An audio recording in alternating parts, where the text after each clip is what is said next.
జీవం కలిగిన యేసుక్రీస్తు వారి ఉన్నతమైన నామంలో అందరికీ వందనాలు.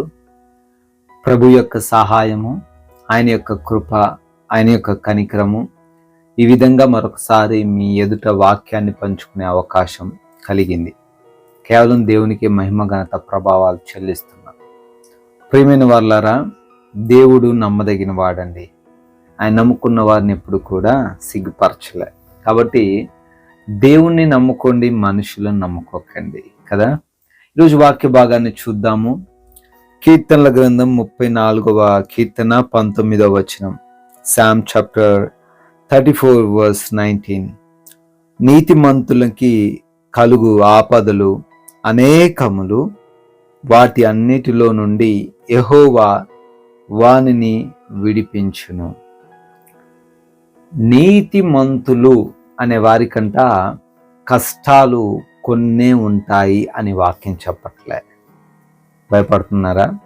నీతిగా జీవిస్తుంటే, యథార్థంగా జీవిస్తుంటే, దేవుని కోసం వాక్యం చెప్పినట్టు జీవిస్తుంటేనంట మన జీవితంలో మేలులు ఆశీర్వాదాలతో పాటు కష్టాలు కూడా అనేకంగా ఉంటాయి. ఈరోజు దేవుడు ఎప్పుడు కూడా వాగ్దానం చేయలేదు, మీరు యథార్థంగా ఉంటే, మీరు నీతిగా ఉంటే మీకు ఏ కష్టం రాదు అని. కానీ ఇక్కడ వాక్యం సెలవిస్తుంది, చాలా క్లియర్గా మాట్లాడుతున్న వాక్య సందర్భం ఏంటంటే, నీతిమంతులుగా ఉండే వాళ్ళకే ఎక్కువ కష్టాలు వస్తాయి, ఎక్కువ ఇబ్బందులు వస్తాయి, అనేకం కలుగుతాయి. సో మెనీ అనే మాట మనం చూడొచ్చు. చాలా కష్టాలు వస్తాయట నీతిమంతులుగా ఉంటే. అయితే మీరు కంగారు పడాల్సిన అవసరం లేదు. వాటన్నిటి నుంచి కూడా, అన్నిటి నుంచి ఎన్ని కష్టాలు వస్తాయో, ఎన్ని ఇబ్బందులు ఎదురవుతాయో, ఎన్ని శోధనలు వస్తాయో, వాటన్నిటి నుంచి కూడా దేవుడే మిమ్మల్ని రక్షిస్తాడు, దేవుడే మిమ్మల్ని కాపాడుతాడు.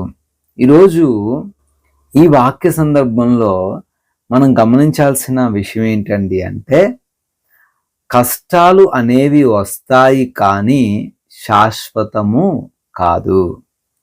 సమస్యలు అనేవి వస్తాయి కానీ అంతటితోనే ఆగిపోయి మనతో పాటే నివాసం చేయవు, మనతో ఫ్రెండ్షిప్ చేయవు, మన ఇంట్లో తిష్టేసుకొని కూర్చోవు కదా. వాక్యం సెలవిస్తుంది, కష్టాలు అనేకం కానీ దాంట్లోంచి మీరు విడిపించబడతారు. దేవునికి స్తోత్రం. నీవు ఈరోజు ఈ మాటలు వింటున్న నీ జీవితంలో నువ్వు బహుశా అనుకుంటున్నావేమో, దేవుని నమ్మి యథార్థంగా జీవిస్తున్న దగ్గర నుంచి నా జీవితంలో కష్టాలు వస్తున్నాయండి, ఇబ్బందులు వస్తున్నాయండి, ప్రతికూలతలు ఎదురవుతున్నాయి. అప్పటి వరకు స్నేహితులుగా ఉన్న వాళ్ళు శత్రువులుగా మారుతున్నారు, అంతవరకు నన్ను ప్రేమించిన వారు నాకు విరోధులుగా మారుతున్నారని. కానీ దేవుని వాక్యం సెలవిస్తుంది, నీకు ఆ శ్రమల్లో నుంచి నిన్ను దేవుడు విడిపిస్తాడు. దానియేలు యథార్థంగా ఉన్నందువల్లే సింహాల బోన్లో పడివేయబడ్డాడండి. యథార్థంగా లేకపోతే మిగతా ఇద్దరితో కలిసి అక్రమంగా జీవించేవాడు. కానీ యథార్థంగా ఉండడం వల్లే సింహాల గృహలో పడివేయబడ్డాడు. కానీ దాంట్లో నుంచి కూడా దేవుడు రక్షించాడు. హల్లెలూయా. దేవుడు రక్షించే దేవుడు. అనేక సమస్యలు వచ్చాయి, అనేక ఇబ్బందులు వచ్చాయని నువ్వు భయపడాల్సిన అవసరం లేదు. దేవుడు నిన్ను రక్షిస్తాడు. అనేకం రావచ్చు, అనేకం అన్నిటి నుంచి కూడా గుడ్ న్యూస్ ఏంటంటే, ప్రభువైన యేసుక్రీస్తు వారు నిన్ను రక్షించబోతున్నారు. కాబట్టి యథార్థతను వదలక జీవించు. చిన్న ప్రార్థన. జీవం కలిగిన తండ్రి, స్తోత్రాలు. నీతిమంతులుగా జీవిస్తున్న వారికి అనేక కష్టాలు వచ్చినా కానీ వాటి నుంచి మీరు విడిపిస్తారంటున్నారు.